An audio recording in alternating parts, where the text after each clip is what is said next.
Please, sit back and relax while you enjoy our story, as we explore events in the life of Detective Inspector Alistair Finch. This is an ongoing series. However, each episode stands on its own. Before we begin, let me tell you what we already know about Alistair Finch. Core identity. Name, Detective Inspector Alistair Finch. Era, mid-late 1970s. Primary setting, London, Soho, Baker Street, Carnaby Street, Belgrave Alley, fog, pubs, backrooms, post-industrial decay. Age, late 40s. Rank, Detective Inspector, experienced, respected, but not politically protected. He is very much a product of 1970s Britain. Post-war ideals fading, institutions fraying, cynicism replacing optimism. Personality and temperament. World-weary, not broken. Finch is tired, but not apathetic. He still cares, which is precisely what exhausts him. Cynical, but principled. He expects corruption, hypocrisy, and moral compromise, yet quietly refuses to participate in it himself. Observant and inward. He notices details others miss, not flashy deductions, but slow, human insights. Dry, understated wit. His humor is internal or muttered, never showy. A coping mechanism more than entertainment. Emotionally reserved. He rarely verbalizes pain, regret, or longing, but the narration makes clear these are always present. Moral code. Finch believes truth matters, even when it changes nothing. Justice is imperfect but still worth pursuing. The job costs you something every time, and pretending otherwise is a lie. He is not naive, but he is not surrendered. Professional reputation. Known as reliable, thorough, and stubborn. Difficult to pressure or rush. Someone who doesn't play office politics well. He is respected more than he is promoted. And now here's our story. Alistair Finch Mystery Series Episode 8, Dead Air. Part 1. The broadcast cut out mid-sentence. One moment, there was a voice, low, deliberate, distorted just enough to suggest intention rather than fear. And the next, there was only static, the sound flattening into a hiss like a held breath released too late. Finch stood in his kitchen, shirt sleeves rolled, kettle forgotten on the hob. The radio on the windowsill was an old portable set, secondhand even when he'd bought it, its plastic casing yellowed with age. He hadn't turned it on by accident. He never did. He'd been listening for the past 3 nights. The voice had called itself the watchman. It always did. They will tell you it was a fire, the voice had been saying. They will tell you faulty wiring, an unfortunate accident, nothing to see. But there was a man inside that building who should not have been there, and there were files that did not burn as cleanly as they hoped. Then the signal died. Finch stared at the radio as if it might apologize. Outside, the January rain slid down the glass in thin, hesitant lines. Somewhere in the building, a neighbor's television laughed too loudly at nothing in particular. London carried on. Finch turned the dial slowly. Nothing but static and the faint echo of licensed stations, polished voices talking about football results and inflation. Whatever frequency the watchman used, it was gone again. He switched the radio off. The kettle had boiled itself dry. 3 weeks earlier, Finch would have dismissed it as crank nonsense. Pirate radio theatrics, a bored provocateur with a microphone and a grudge. But 3 weeks earlier, Finch had still been Detective Inspector Alistair Finch, Metropolitan Police, and the world had still pretended to make sense. Now he was something else. Suspended officially. Retired unofficially. His warrant card sat in a drawer beside old cufflinks and a photograph of a woman who no longer smiled at him. His days were suddenly unstructured, his nights crowded with memory, which was how he'd heard the first broadcast. Late. Restless. Turning the radio dial simply to hear another human voice. The watchman had spoken for exactly 7 minutes that first night. No music, no station identification, just allegations, careful ones, wrapped in metaphor and implication. Names were never spoken, but locations were unmistakable if you knew how to listen. A council-owned warehouse fire in Limehouse. A temporary records relocation after a housing inquiry in Hackney. A death ruled accidental that Finch remembered attending 15 years earlier. a clerk who'd fallen down a stairwell at the Department of Transport. The details were too precise to be guessed. The second night, the watchman spoke of pressure. "The kind you don't see," the voice said. "The kind that bends men slowly until they mistake the shape they're forced into for their own." Finch had not slept after that. He put his coat on and stepped back into the street.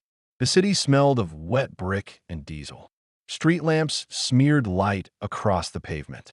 Finch walked without direction at first, letting his feet choose familiar routes. Past the off-license that had once sold him cigarettes on credit, past the boarded-up newsagent where a boy he'd arrested now worked security on night shifts. At a bus stop near Camden Road, he stopped. Someone had pasted a flyer to the timetable glass. Most had been torn down by the council, but this one clung stubbornly at the corner. "Listen carefully. Truth doesn't need permission. Midnight, 00:07. No frequency listed." Finch smiled despite himself. It was the sort of thing Internal Affairs would have flagged immediately. The sort of thing that required coordination, technical knowledge, and just enough arrogance to believe the city was listening. Someone out there was shaking the bars. Cindy Lawless answered on the fourth ring. "You're up late," she said. "So are you." A pause. Then, softer, "You heard it too." "Yes. Thought you might." She worked nights now, unofficially. Research, advocacy, legal groundwork for people who couldn't afford to be patient. Finch suspected she knew more about the city's fault lines than most men still wearing badges. "What do you know?" Finch asked. "That it's real," she said. "That it's not one person, and that someone very powerful would like it to stop." "Already has," Finch said. "Tonight. That won't last. Why contact me?" Another pause. He could hear papers shifting, the clink of a mug. "Because," Cindy said carefully, "the watchman mentioned a file that disappeared during an investigation you ran in '71. Finch closed his eyes. He remembered the file. He remembered being told it had been misfiled, lost in transit, administrative error. He remembered believing it, or choosing to. "What do you want from me?" he asked. "To listen," Cindy said. "And when the time comes, to remember what you didn't know you knew." Back in his flat, Finch opened the drawer. The radio sat there now, unplugged, innocent. Beside it lay a folded sheet of paper he had not touched in years. Handwritten notes from a case that never quite closed. At the bottom, a name. Not a suspect. A witness. Silence by procedure. Finch folded the paper again, slowly. Somewhere in London, a transmitter would already be moving, dismantled, reassembled, hidden in plain sight. Somewhere, a voice was preparing to speak again. And this time, Finch suspected it would be closer to him than he liked. He turned off the light and sat in the dark, listening to the city breathe. The airwaves were not as empty as they pretended. Episode 8, Dead Air. Part 2.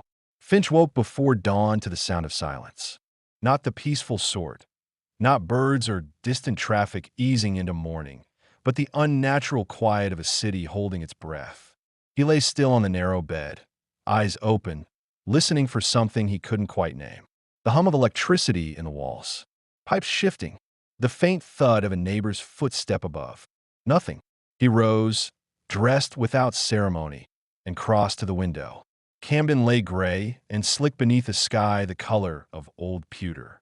A milk bottle sat abandoned on a doorstep across the street, untouched, the cream line already blurring. He'd slept poorly. Dreams had come in fragments. Radios whispering from inside drawers. Voices speaking through mouths that weren't moving. At one point, he'd been back in an interrogation room from 20 years ago. Only the man across the table had no face, just static where his eyes should be.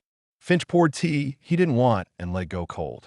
On the kitchen table, he spread out what little he had. A street map, an old notebook, and 3 frequencies scribbled from memory. The narrow band where the watchman's signal had lived before vanishing. Pirate radio didn't disappear by accident. Someone either lacked confidence or had reason to run. By mid-morning, Finch was walking. He moved without haste, trench coat buttoned against the cold, hat low. He'd learned long ago that men who hurried were remembered. Men who drifted were overlooked. He followed the river east. Broadcast range mattered. So did elevation, power, and line of sight. Whoever the watchman was, they weren't transmitting from a tower. Too conspicuous. Too easy to triangulate. No, this had the feel of something mobile, something temporary. A van, perhaps, or a borrowed upper floor in a building no one looked at twice. Finch stopped near a derelict warehouse by the canal. Boarded windows. Council notices peeling like old scabs. He stood there longer than necessary, watching the water move sluggishly beneath a thin skin of oil and leaves. Something tugged at his memory. He had stood here before. Not exactly here, but near enough. A night call, years ago. A suspected suicide that hadn't sat right. A man found face down in the canal with no witnesses and no enemies, according to the paperwork. According to the paperwork. Finch moved on. Cindy Lawless had left a message on his answering machine. "Don't call me back," she said. "Just listen." Her voice was calm, but there was strain beneath it. The sound of someone who'd been awake too long. "They're spooked," she continued. "Not police. Not officially. But people who move papers, reroute funding, close inquiries quietly. Someone filed a request this morning to access archived internal transmissions from the early 70s. A pause. Your name was on the denial form. The machine clicked off. Finch sat on the edge of the bed for a long moment afterward. He remembered that denial. He remembered signing it, because the alternative would have meant admitting they didn't control their own house. He'd been younger then, tired, eager to believe some battles were above his pay grade. The city had a way of teaching patience through regret. That evening, the watchman returned. Not on the radio. On Finch's doorstep. The knock was polite. 3 taps, evenly spaced. Finch opened the door without asking who it was. The man stood in the hall light, hands visible, posture careful. Late 30s, maybe early 40s. Clean-shaven, but not polished. Wearing a jacket that suggested practicality rather than fashion. He looked like a man who blended. "Detective Inspector Finch," he said. "Former," Finch replied. The man nodded, as if acknowledging a technicality. "May I come in?" "No." Another nod. "Fair enough." They stood there a moment, the hallway smelling faintly of damp carpet and boiled cabbage. "I'm not here to threaten you," the man said, "or recruit you." "Pity," Finch said. "I could use a hobby." A flicker of something like amusement crossed the man's face. "I'm here because you're already involved," he said. "You just don't know how yet." Finch studied him. "What do you call yourself?" Finch asked. "Tonight? Nothing you'd remember. Tomorrow? If we're both lucky, nothing at all."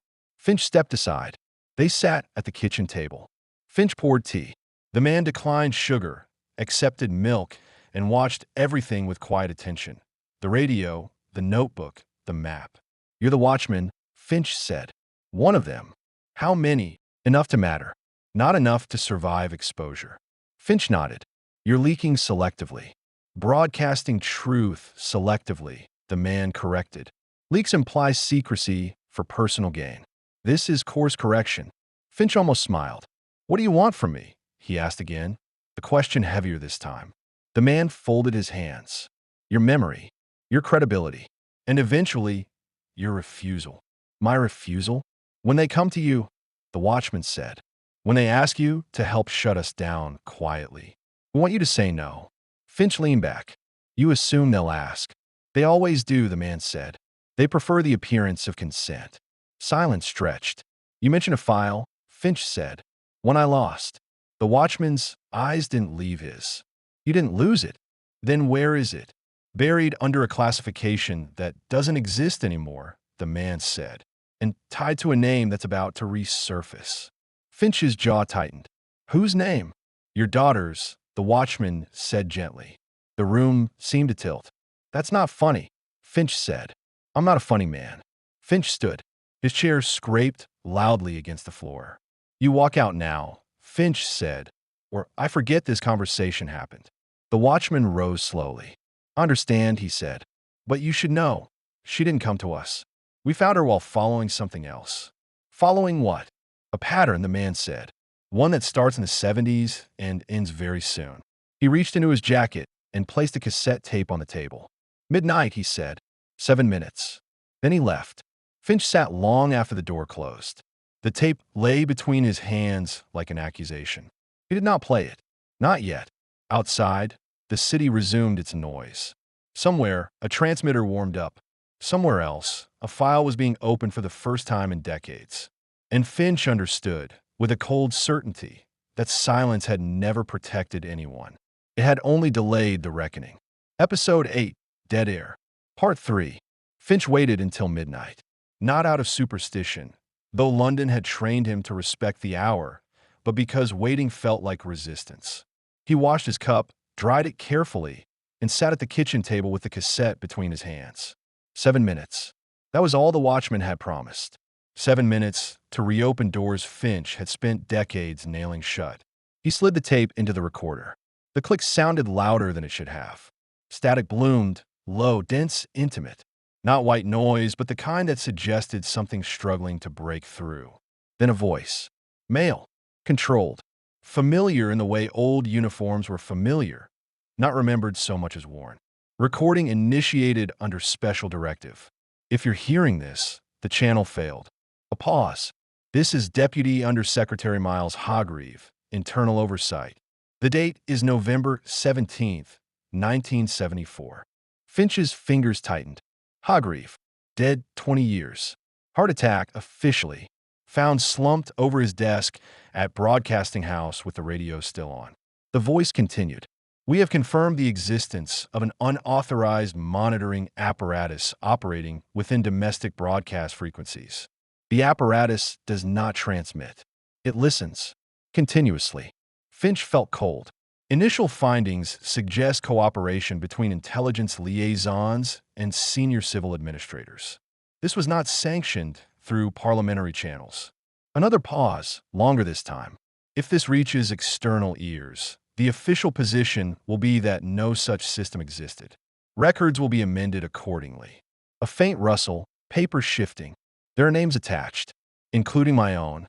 Static surged briefly, then receded. I have advised against continuation. I do not expect this objection to be noted. The tape clicked. Silence. Finch didn't move. 7 minutes had passed, but the room felt altered, as though something permanent had been displaced. Unauthorized monitoring. Listening without transmitting. The watchman wasn't inventing ghosts. He was describing a machine. The surveillance began the next day. At first, Finch mistook it for coincidence. A Ford Cortina parked near his flat longer than necessary. A man at the corner shop who looked up too quickly when Finch entered. A woman on the bus whose reflection kept aligning with his own. Not obvious. Never obvious. Finch had trained men once. He taught them how to watch without being seen. How to make observation feel accidental. These people were competent, which worried him. He walked longer routes. Took wrong turns deliberately. Entered buildings he didn't intend to stay in. Once, he doubled back unexpectedly and caught sight of the Cortina rolling past too smoothly. No plates he recognized. Professional courtesy, then. They weren't there to arrest him. They were there to measure him. Cindy Lawless met him in a cafe near King's Cross that pretended not to exist. No sign, no fixed hours. The kind of place journalists favored when they wanted to be overheard by no one. She slid into the chair opposite him without greeting. You listened, she said. Yes. She exhaled. Then you know why this can't stay buried. I know why it was buried, Finch replied. That too. She stirred her coffee without drinking it. There's movement. Not public. Internal. Someone reopened an oversight ledger last night. Looking for what? For who? She said. The original civilian data analysts. People outside, uniformed services. People who noticed patterns they weren't supposed to see. Finch frowned. Analysts weren't cleared to... Exactly, Cindy said. But one of them was given provisional access during a staffing shortage. Temporary clearance. Finch's stomach tightened. Her name. Cindy hesitated. Say it, Finch said. Eleanor Finch. The cafe noise seemed to drain away. That's not possible, Finch said. She was a child. She wasn't then, Cindy replied. Not really. 17. Brilliant. Recruited quietly through a university pipeline program that didn't officially exist. Finch stared at the tabletop. She never told me, he said. She might not have known what she was touching, Cindy said gently. Not at first. And now? Now, Cindy said, Someone wants to know how much she remembers. Finch walked alone afterward. He passed the river again, watching the water slide past brick and iron, indifferent to names and guilt. He tried to recall Eleanor at 17, clever, impatient, already halfway gone. He'd mistaken her distance for adolescence. He always had. A radio crackled somewhere behind him.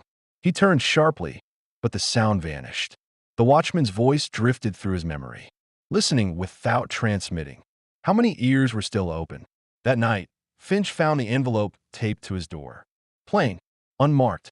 Inside, a photocopied transit receipt from 5 days earlier, a train ticket issued under Eleanor's name. Destination circled in red. Brighton.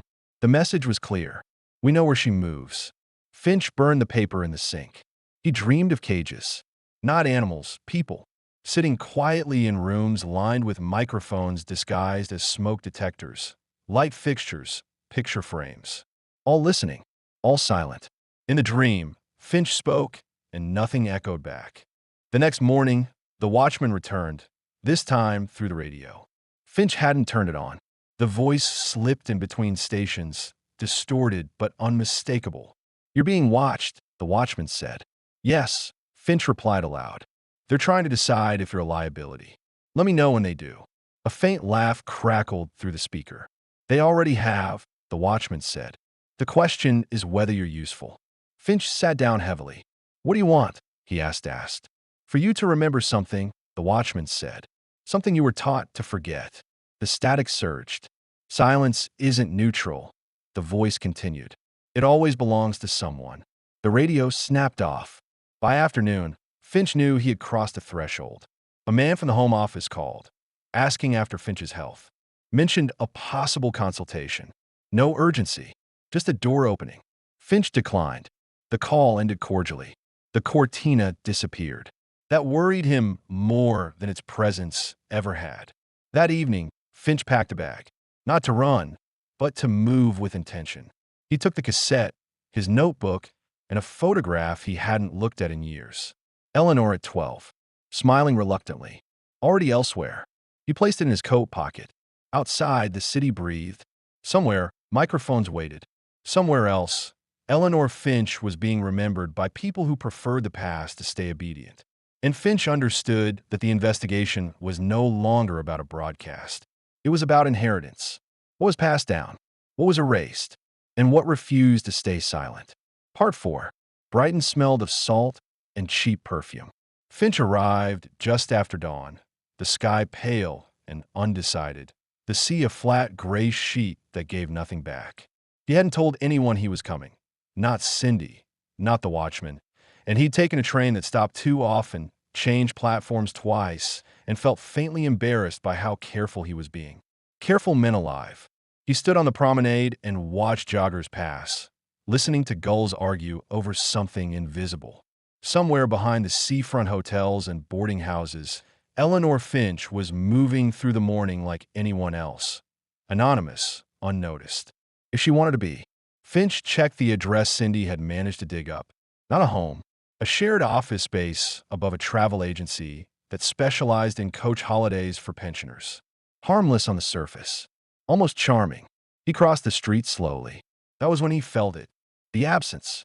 No car idling too long. No footsteps falling into rhythm behind him.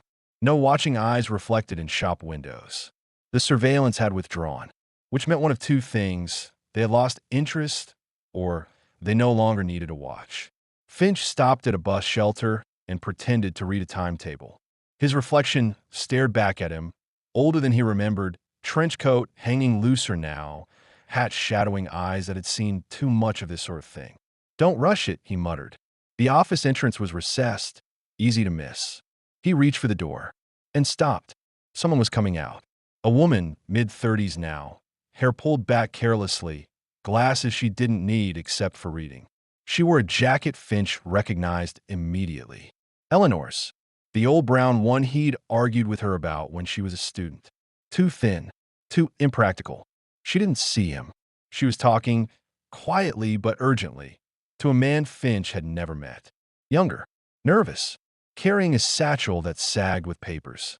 Can't stay here, the man said. They were asking questions yesterday. Proper ones. I know, Eleanor replied. Her voice was firmer than Finch remembered. That's why this has to go today. Are you sure? Yes, she snapped, then softened. I'm sure. They moved past Finch, close enough that he caught her scent, soap, cigarettes, sea air, and for a moment his entire body rebelled. Say her name.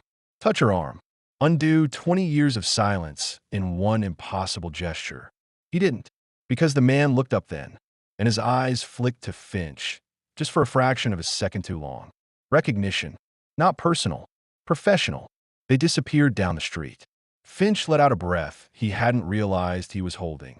Near contact. That was all it would be today. The consequence came an hour later. Finch was halfway through a weak cup of tea in a cafe when the radio above the counter cut out mid-song. Static bled in. Not the gentle hiss of poor reception, but a hard, aggressive tearing sound. The waitress frowned and slapped the side of the set. Bloody thing, she muttered. Then the voice came through. Not the watchman. Someone else. This is a public safety announcement. The cafe stilled. Emergency services are responding to an incident at Marine Parade. Finch was already standing. Reports of a fatal fall. He was out the door before the sentence finished. Marine Parade wasn't far. Too close. The body lay twisted at the base of a narrow stairwell between two buildings, the kind of forgotten access used by delivery drivers and smokers. A small crowd had gathered, held back by a uniformed constable whose face said he hadn't expected this on a Tuesday morning. The man was face down, satchel spilled open beside him. Papers everywhere, fluttering uselessly in the sea breeze. Finch didn't need to see the face to know. The man Eleanor had been speaking to. Dead. A fall, they would say. Accident. Slipped. Tragic. Finch crouched slowly, ignoring the constable's protest, and examined the scene the way muscle memory dictated. No scuff marks on the wall. No sign of a struggle. But the satchel. It had been emptied. The papers scattered were meaningless. Pamphlets. Receipts. Nothing technical. Whatever the man had been carrying was gone. Finch straightened his jaw tight. They were not warning him anymore. They were editing.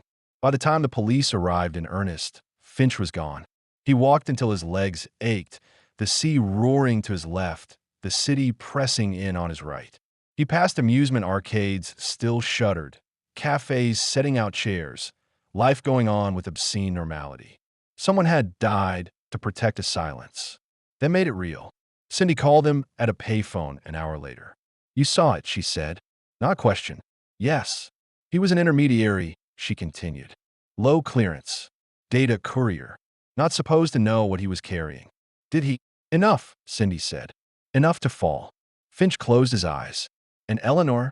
She's gone, Cindy replied. Cleared out the office 10 minutes after the incident. Clean. Whoever's running this didn't expect her to be that quick. Did they let her go? No, Cindy said softly.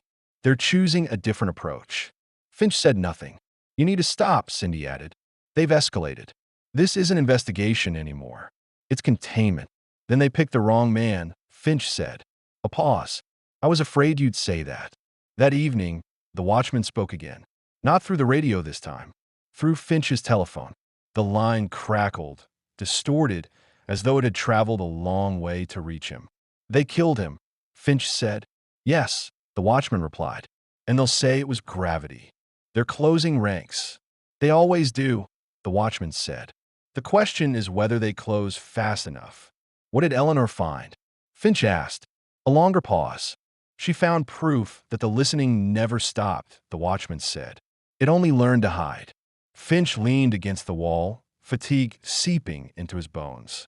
And now, the watchman continued, they need to decide whether blood makes her an asset or a liability. The word blood landed heavily. They know she's your daughter. Yes, they've always known. Silence followed. Then this was inevitable, Finch said. Yes, the watchman agreed. But inevitability doesn't mean helplessness. The line went dead. Night fell over Brighton like a hell breath. Finch stood on the beach, shoes sinking into cold shingle, coat pulled tight. Somewhere inland, Eleanor was moving again, changing locations, shedding names, doing what Finch had taught himself to do decades ago. He wondered if she hated him. He wondered if she still needed him. He wondered if any of that mattered now. Behind him, a radio played faintly from a passing car, music bleeding into static, then back again. Listening. Always listening. Finch adjusted his hat and turned away from the sea. They had crossed a line today. So had he. And whatever came next would not be quiet. Episode 8, Dead Air. Part 5. The message came folded into a train timetable. Finch found it tucked beneath the windscreen wiper of his car, creased as though it had been handled too often. The handwriting was Eleanor's. He recognized it instantly, not because he'd seen it recently, but because it hadn't changed. Still precise. Still stubborn. Stop following the noise. Start listening for what isn't there. No address. No time. No apology. Just instruction. Finch sat in the car for a long while after reading it, the paper trembling slightly in his hand.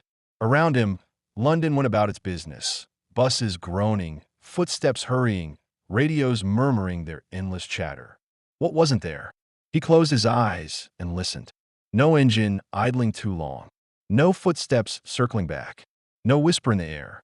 They were confident again, which meant Eleanor had bought herself time. At a cost. Cindy met him that afternoon in a second-floor cafe above a locksmith shop. She wore sunglasses indoors. Not to be dramatic, Finch suspected, but because she hadn't slept. "They're baiting you," she said, sliding him a cigarette he didn't light. "That note wasn't just for you." "They want me to move," Finch replied.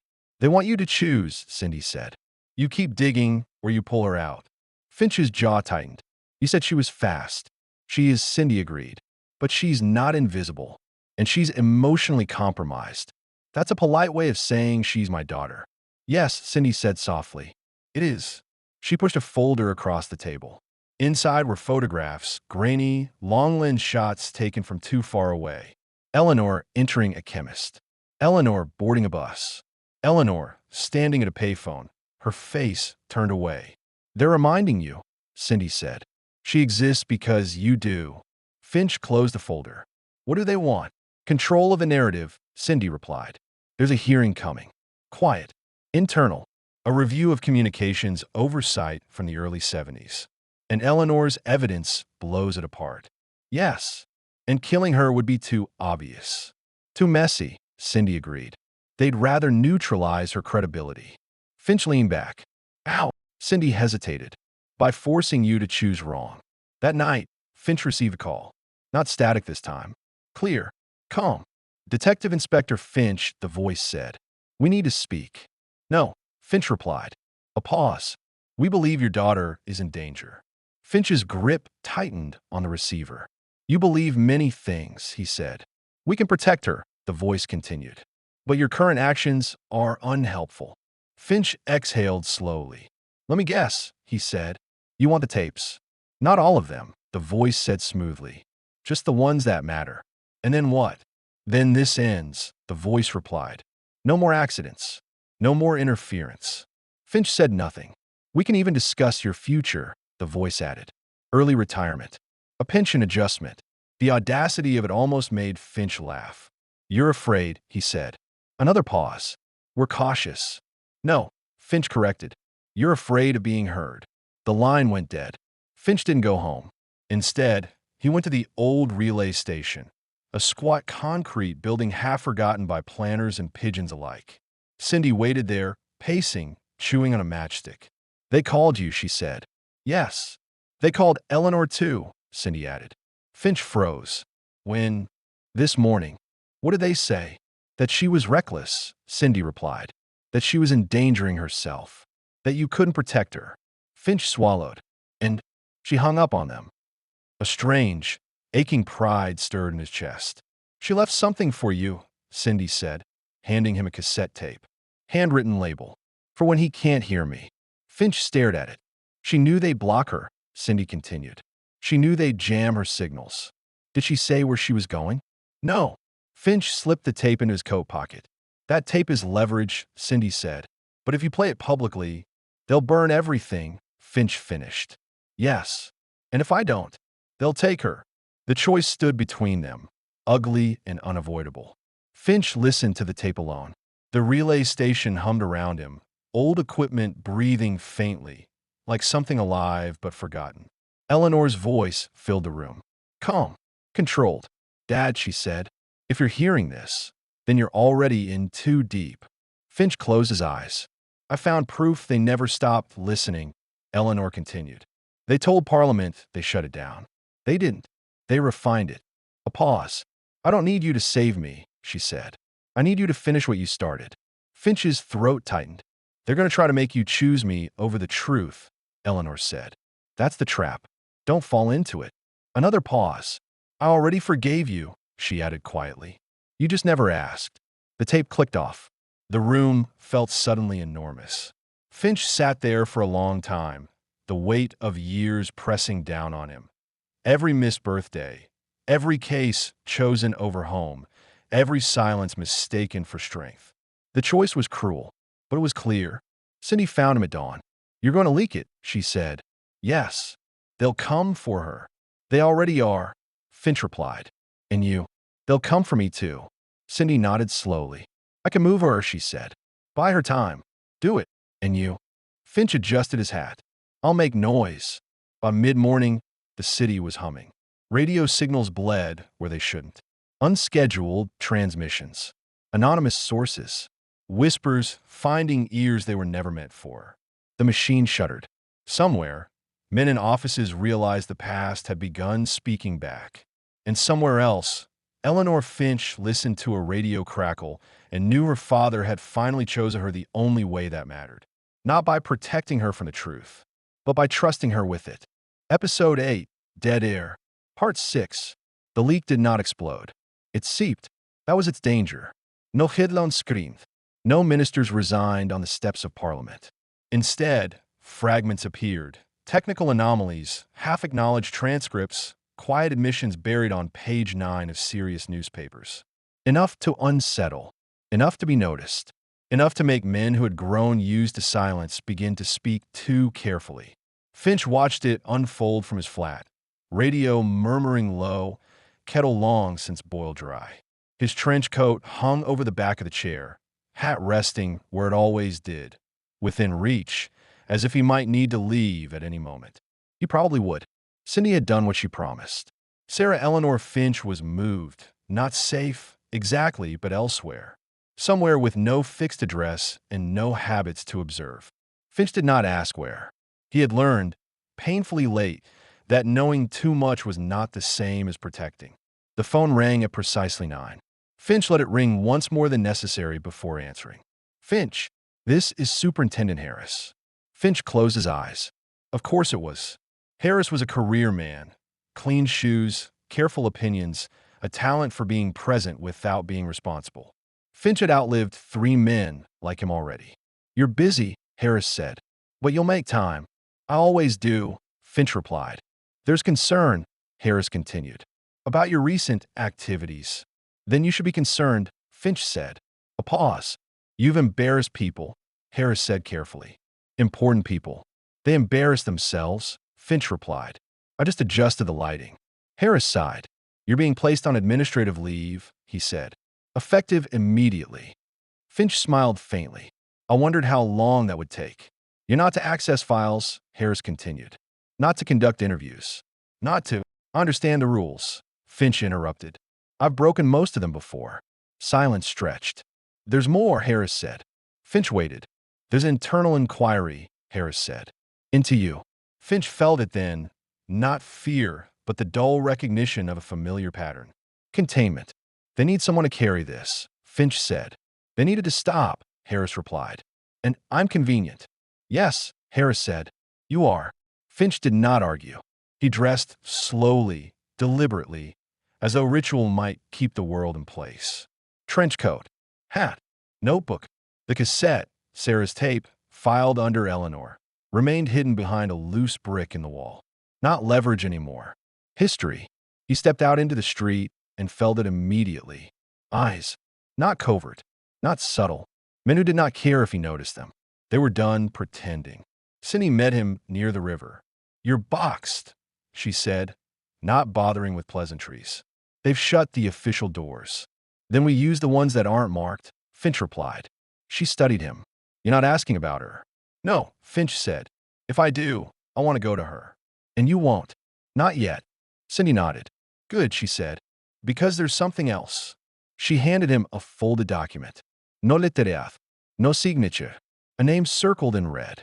Arthur Keene. Finch frowned. Doesn't ring a bell. It wouldn't, Cindy said. He's never been public-facing. Procurement. Communications infrastructure. Quiet contracts. And he's just been appointed to oversee the inquiry into you. Finch laughed softly. They put the fox in charge of investigating the chicken coop. Yes, Cindy agreed. And Keene doesn't like loose ends. Finch scanned the document again. What's his weakness? Cindy hesitated. He's clean, she said. Personally. No affairs. No money trails. No scandals. Then why show me this? Because he's not afraid of you, Cindy said. And that makes him dangerous. Finch folded the paper. Then we give him something to be afraid of. That night, Finch did something he hadn't done in years. He visited a man he had once buried alive. Metaphorically, the man lived above a betting shop, surrounded by radios tuned to stations that no longer existed. He was small now, hunched, eyes bright with the permanent vigilance of someone who had never truly stopped listening. The watchman, Finch said, stepping inside. You're late, the watchman replied. And early. Finch sat. They're cutting me loose, Finch said.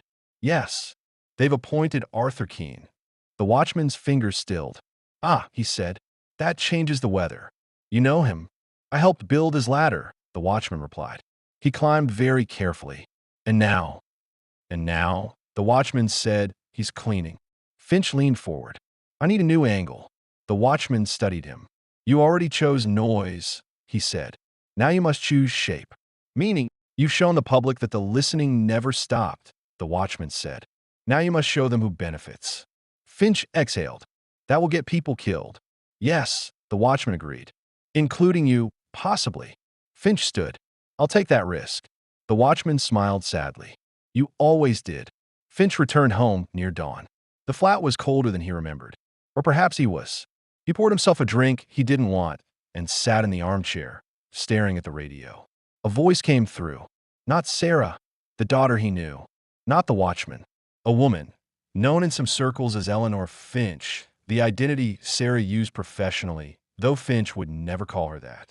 Clear, calm, controlled. Detective Inspector Finch, she said. You don't know me, but you will. Finch did not reach for the receiver. I represent interests that prefer stability, the voice continued. Your actions have introduced volatility. I've always been clumsy, Finch replied. A soft chuckle. You've also been predictable, she said. You move toward damage, toward exposure. Then you know what I'll do next.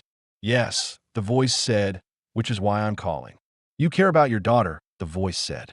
But you care more about truth. Finch said nothing. We can work with that, she said. Or against it.